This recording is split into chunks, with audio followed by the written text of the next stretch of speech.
इस रेत चोर company national energy and services Wainganga mining works private limited ने मोवाड़ निवासी समीर शुक्ला को यहां पर रेत के काम में रखा है और वेनगंगा नदी को पूरी तरह से तहस नहस करके उसका जलस्तर सुखाने के काम में रखा है। और मुझे लगता है कि मध्य प्रदेश के मुख्यमंत्री विधानसभा में झूठ बोल रहे हैं और बालाघाट के कलेक्टर मृणाल मीणा सच बोल रहे हैं। नमस्कार साथियों, इस वक्त मैं हूं खैरलांजी जनपद अंतर्गत आने वाले ग्राम भोरगढ़ की वैनगंगा नदी में, और मेरे सामने आप जो ये दृश्य देख रहे हैं वैनगंगा नदी भोरगढ़ घाट का है। आप देख सकते हैं इस वक्त वैनगंगा नदी पूरी तरीके से पानी से भरी हुई है। यह आसपास मैं आपको दिखा रहा हूं, ये पूरा पानी से भरी हुई है। उसके बावजूद रेत चोर company national energy and services Wainganga mining works private limited ने पर्यावरणीय नियमों को ताक पर रखकर इस नदी से पानी के अंदर से रेत का अवैध उत्खनन किया है। मैं इसको अवैध ही कहूंगा क्योंकि पानी के अंदर उत्खनन करने की अनुमति नहीं होती है। उत्खनन करके पूरी तरह इस नदी को नाले में और गड्ढे में परिवर्तित कर दिया है।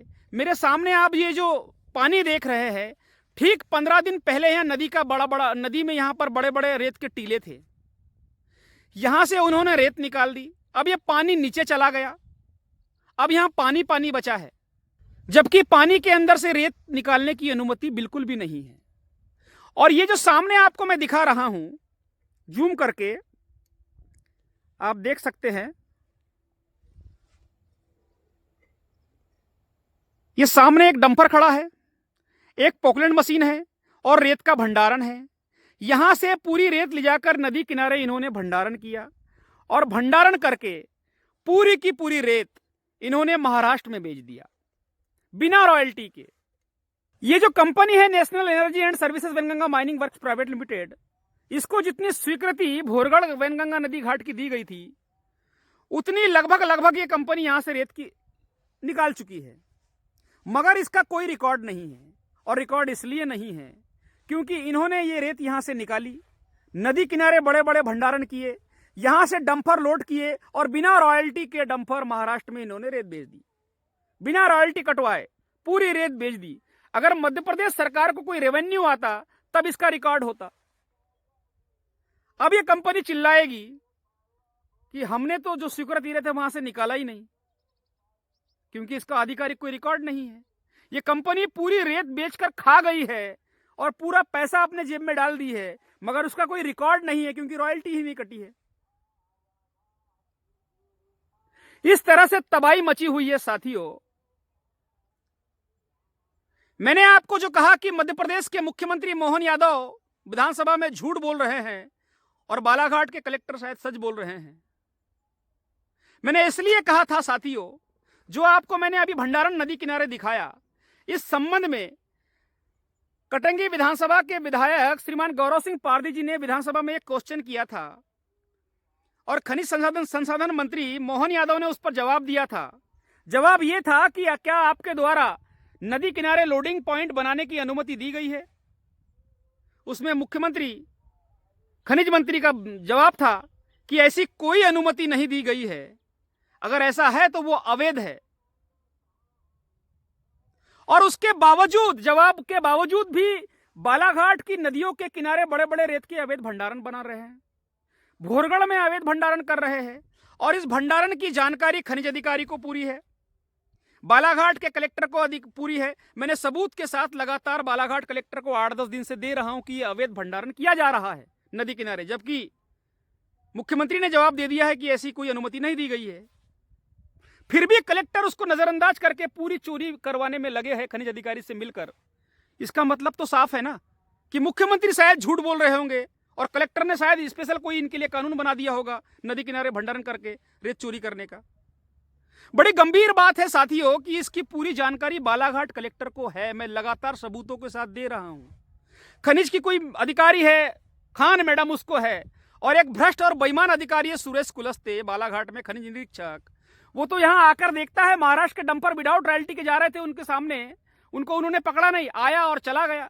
और ये तो किसी का फोन भी नहीं उठाता सुरेश कुलस्ते। इसकी निगरानी में चोरी हो रही है, लगातार ये घूम रहा है, इसके सामने चोरी हो रही है। सुरेश कुलस्ते ये कुछ नहीं कर रहा है, कलेक्टर कुछ नहीं कर रहा है। मैंने जितने कलेक्टर को सबूत दिए खनिज अधिकारी को सबूत दिए। ये सारी शिकायतों के साथ लगाकर मैंने मध्य प्रदेश के मुख्य सचिव को लगातार दे रहा हूं, मैं केंद्रीय गृह मंत्रालय को दे रहा हूं, पीएमओ को लगातार जानकारी दे रहा हूं। जो लोग सवाल कर रहे हैं कि कुछ नहीं हो रहा है, आप चिल्ला रहे हैं, उनसे मैं कहना चाहता हूं, मैं न्यायालय हाईकोर्ट में मेरे मामले चल रहे हैं, एनजीटी में मेरे मामले चल रहे हैं, और बहुत कुछ इस मामले में हो चुका है और बहुत कुछ होने वाला है। कलेक्टर को भी अपना जवाब देना होगा, आज नहीं देगा कल देगा। कलेक्टर ने जो गुनाह किया है उसको उसकी सजा मिलेगी, खनिज अधिकारी ने जो गुनाह किया है उसकी सजा उसको मिलेगी। मैं इनकी नौटंकी को और अभी 1 महीना देखने वाला हूं। जनवरी में मैं दिल्ली में जाकर इस पर बड़ी प्रेस कॉन्फ्रेंस करके इनका पूरा कच्चा चिट्ठा मैं दिल्ली में खोलने वाला हूं। कलेक्टर को जितनी चोरी करवानी है करवा ले, अपने पद का दुरुपयोग करना है करवा ले, मगर जवाब तो देना पड़ेगा कलेक्टर महोदय। आज नहीं देंगे कल देंगे, सबूत मेरे पास है। आपके जितने लूट के जो सबूत है वो मेरे पास है, और आपको आज नहीं तो कल जवाब देना होगा। मैं छोड़ने वाला नहीं हूं। मैं अंत में सुप्रीम कोर्ट भी जाने वाला हूं इस मामले में। मैं बालाघाट वासियों से भी निवेदन करना चाहता हूं, ये जो जल मेरे सामने आप देख रहे हैं, ये जो जल मेरे सामने आप देख रहे हैं, 15 दिन पहले यहां पर मैदान था रेत का, आज यहां पर पानी पानी नजर आ रहा है, क्योंकि ये जो रेत चोर कंपनी है इसने यहां से पूरी रेत उठा ली और यहां पानी पानी बचा, पानी नीचे चला गया है। साथियों, मैं बालाघाट जिले में जो गंभीर समस्या जल की आने वाली है इस संबंध में आपसे बात करना चाहता हूं। ये रेत अगर ऊपर थी तो पानी का स्तर ऊपर था, अब ये रेत यहां से खुद गई है 10 फीट, तो पानी का स्तर 10 फीट नीचे चला गया है। अब जैसे जैसे जनवरी फरवरी मार्च अप्रैल माह आएगा, ये पानी सूखते सूखते अंदर जाएगा, और फिर बोर सूखेंगे, कुएं सूखेंगे, नल सूखेंगे, न खेती फसल लगाने के लिए पानी बचेगा, न पीने के लिए पानी बचेगा, और इस तरह से जल संकट बालाघाट जिले में बढ़ने वाला है।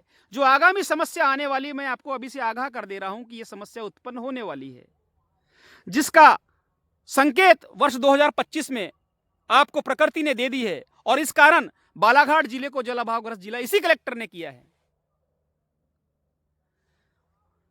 साथियों, लगातार जो यंत्र लगाए गए पानी को नापने के, वो काम नहीं कर रहे रेत के उत्खनन के कारण है। इस संबंध में वर्ष 2011-12 में लालबर्रा विधानसभा क्षेत्र के ग्राम कुमारी और भटेरा की नदी पर जो यंत्र लगे हैं जल बोर्ड के, उसमें जल बोर्ड ने शिकायत की है कि ठेकेदार के द्वारा रेत का उत्खनन करने के कारण ये यंत्र का यहां ठीक से काम नहीं कर रहे हैं, और इससे नदी का प्राकृतिक स्वरूप खराब हो रहा है, पूरा प्राकृतिक स्ट्रक्चर खराब हो रहा है, उसकी धाराएं खराब हो रही है। इस तरह से पूरा ये खेल चल रहा है साथियों, और पूरी नदी को बर्बाद किया जा रहा है। और बड़ी गंभीर बात है, कलेक्टर मृणाल मीणा को इसकी पूरी जानकारी मैं पल पल की दे रहा हूं, और पल पल की मृणाल मीणा की जानकारी मैं केंद्रीय गृह मंत्रालय को भी दे रहा हूं, पीएमओ को दे रहा हूं, मुख्य सचिव को दे रहा हूं, सबूतों के साथ स्क्रीनशॉट मार के दे रहा हूं। ये खनिज की अधिकारी जो खान मैडम है, तो फोन ही नहीं उठाती किसी का भी। ये कुलस्ते है खनिज निरीक्षक, ये भी किसी का फोन नहीं उठाता। इस तरह से नदियों को तबाह किया जा रहा है, और इस तबाही में हमारे ही क्षेत्र का मोवाड़ निवासी समीर शुक्ला लगा हुआ है, और वो पूरी नदी को छल्ली करवा रहा है, लुटवा रहा है।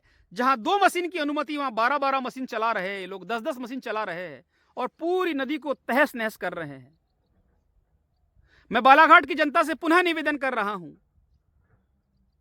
यह जल की समस्या अकेले राजा लिल्हारे को नहीं आने वाली है, यह समस्या सबको आने वाली है। इसलिए सबसे निवेदन कर रहा हूं कि जल बचाने के लिए लड़े। अगर आपने नदी नहीं बचाई, रेत नहीं बचाई, तो जल नहीं बचेगा। ये गंभीर परिणाम आपको भविष्य में भुगतने पड़ेंगे इसके। इसलिए मैं फिर से निवेदन कर रहा हूं, जो बचा है उसको बचा लो, अन्यथा कुछ नहीं बचने वाला। जो लोग कह रहे हैं कि मैं चिल्ला रहा हूं, कुछ नहीं हो रहा है, मैं अपना कर्तव्य निभा रहा हूं। कल मुझे पछताना ना पड़े। मैं हाईकोर्ट जा रहा हूं, एनजीटी जा रहा हूं, दिल्ली तक शिकायत करने जा रहा हूं, लगातार भोपाल जा रहा हूं, जबलपुर जा रहा हूं। मेरे से जितनी कोशिश होती मैं कर रहा हूं, क्योंकि मैं इसी जमीन का अन्न खा रहा हूं, इसी जमीन का जल पी रहा हूं, इसी पर्यावरण से जिंदा हूं। इस प्रकृति मुझे पाल रही, तो ये मेरा नैतिक कर्तव्य बन जाता है कि मैं इसके लिए लड़ूं, क्योंकि इस पे अत्याचार हो रहे हैं। अगर आपको अपनी जवाबदारी नहीं समझ आ रही है, मुझे नहीं पता क्यों नहीं आ रही है, मगर मैं अपनी जवाबदारी समझकर इस लड़ाई को लड़ रहा हूं। कृपा करके निवेदन कर रहा हूं, जो उल्टी कमेंट करने वाले लोग हैं कि अगर सहयोग नहीं कर सकते तो व्यवधान उत्पन्न भी मत करो। अगर आप सहयोग नहीं कर सकते अपने ही जीवन को बचाने के लिए, तो व्यवधान उत्पन्न मत करो। निवेदन कर रहा हूं और बालाघाट की जनता से पुनः निवेदन करता हूं कि आप नदी बचाने के लिए सामने आए, तब आप बचेंगे, नहीं तो आप सब समाप्त हो जाएंगे जल के बिना।